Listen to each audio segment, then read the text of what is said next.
எல்லாம் விஜய் தான் வரணும், விஜய் வரணும். இப்போ விஜய் வந்து என்ன பிடிங்கண்ணா? பல பேர் 56 வருஷமா புடுங்க முடியாது. ஆட்சிக்கு வந்து 56 நாள் கூட அவளை அதுக்குள்ளேயே நல்லாவே பிடுங்கிருக்காரு.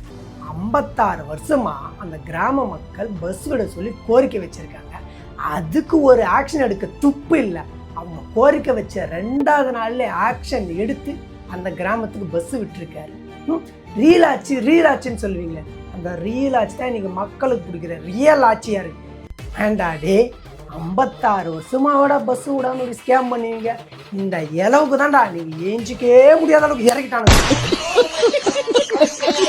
அவரு கையால நம்ம சாப்பிட்டு இருக்கோம் ஒரு ஆளுக்கு. பிச்சை எடுக்கிறதே இவ்வளவு பெருமையா சொல்ற ஒரு குரூப்னா அது நம்ம கொத்தடிமை குரூப் தான். இல்ல கொத்துஸ் குரூப். பஸ் ஸ்டாண்டு கட்டினாரு, மண்டபம் கட்டினாரு, எல்லாமே கட்டினாரு. ஆனா அது என்ன பிரயோஜனம் சொல்லுங்க அக்கா? அதை தாங்க நானும் கேட்கறேன், என்ன பிரயோஜனம் கொஞ்சம் சொல்லுக்கா. நான் என்ன டிஎம்கேவா?